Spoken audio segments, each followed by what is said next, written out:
Panchayat Raj engineering Bantwal ಉಪವಿಭಾಗದ ಕಿರಿಯ engineer Jagadish Chandra Nimbalkar ಅವರನ್ನ ಏಕಾಏಕಿ ವರ್ಗಾವಣೆಗೊಳಿಸಿರುವುದನ್ನು ವಿರೋಧಿಸಿ ಜಿಲ್ಲಾ ಪಂಚಾಯತ್ ಸದಸ್ಯ ತುಂಗಪ್ಪ ಬಂಗೇರ ಅವರ ನೇತೃತ್ವದಲ್ಲಿ ಬಿಜೆಪಿ ನಾಯಕರು ಬಂಟ್ವಾಳದಲ್ಲಿರುವ ಪಂಚಾಯತ್ ರಾಜ್ ಇಂಜಿನಿಯರಿಂಗ್ ಉಪವಿಭಾಗದ ಕಚೇರಿ ಮುಂದೆ ಧರಣಿ ಸತ್ಯಾಗ್ರಹ ನಡೆಸಿದರು.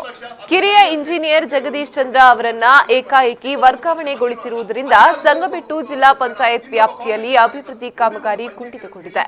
ಮುಂದಿನ ಮಾರ್ಚ್ ತಿಂಗಳವರೆಗೆ ಈ ಅಧಿಕಾರಿಯನ್ನ ಇಲ್ಲೇ ಉಳಿಸಿಕೊಳ್ಳಬೇಕು ಎಂದು ತುಂಗಪ್ಪ ಬಂಗೇರ ಆಗ್ರಹಿಸಿದರು. ಬಂಟ್ವಾಳ ತಾಲೂಕಿನ ಸಂಗಬೆಟ್ಟು ಜಿಲ್ಲಾ ಪಂಚಾಯತ್ ಕ್ಷೇತ್ರ ನನ್ನ ಕ್ಷೇತ್ರದ ಜೆಇ ಆಗಿದ್ದ ಜಿಲ್ಲಾ ಪಂಚಾಯತ್ ಜೆಇ ಆಗಿದ್ದ ಜಗದೀಶ್ ನಿಂಬಳ್ಕರ್ ಅವರನ್ನು ಯಾವುದೇ ವಿಚಾರಣೆ ಇಲ್ಲದೆ ಏನು ಕಾರಣ ಇಲ್ಲದೆ ಒಬ್ಬ ಪ್ರಾಮಾಣಿಕ ಅಧಿಕಾರಿಯನ್ನು ಈ ಅಧಿಕಾರಿಗಳು ಜಿಲ್ಲೆಯ ಅಧಿಕಾರಿಗಳು ವರ್ಗಾವಣೆ ಮಾಡಿದ್ದಾರೆ. ತಕ್ಷಣ ಈ ಡಿಸೆಂಬರ್ ತಿಂಗಳಲ್ಲಿ ವರ್ಗಾವಣೆ ಮಾಡಿದ್ದು ಸರಿಯಲ್ಲ. ತಕ್ಷಣ ಅವರನ್ನು ಅಲ್ಲಿಗೆ ನೇಮಿಸಬೇಕು. ಅಭಿವೃದ್ಧಿಗೆ ನಮಗೆ ಕುಂಠಿತ ಆಗ್ತದೆ. ಆ ದಿಶೆಯಲ್ಲಿ ಇಟ್ಕೊಂಡು ಅವರನ್ನು ಮಾತಿ ತನಕ ಮುಂದುವರಿಸಬೇಕು.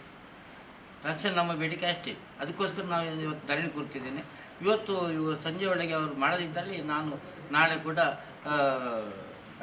ಅರಬೆತ್ತಲೆಯಲ್ಲಿ ಪ್ರತಿಭಟನೆ ಮಾಡಲಿಕ್ಕೆ ಇದ್ದೇನೆ.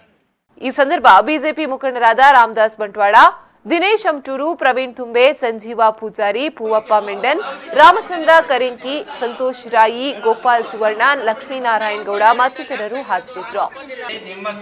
ಬಂದು ಶಿಲಾನ್ಯಾಸ ಮಾಡಲಿ, ನಾವು ನಮ್ಮ ಲೀಡರ್ಗಳನ್ನು ತಂದಲ್ಲಿ ಪುನಃ ಉದ್ಘಾಟನಾ ಕಾರ್ಯಕ್ರಮ ಕೆಲಸ ಇದೆ. ನಾನು ಅದು ರಾಜಕೀಯ ನೋಡಿ ನನ್ನ ಸಂಬಂಧ ಸರಿ. ನಾನು ಎಂಎಲ್ಎ ಅವರು ಇದೇ ಮಾತು ಕೇಳಿದ್ರು ತುಂಗಪ್ಪಣ್ಣ. ಮಾಡಿದ್ದೀನಿ. ನೀವು ಅವರಿಗೆ ನೀವು ಅವರ ಪಂಚಾಯತ್ ಹೋಗ್ಬೇಕು 2 ತಿಂಗಳಾಗ್ತದೆ ಹೋಗ್ಲಿಕ್ಕೆ.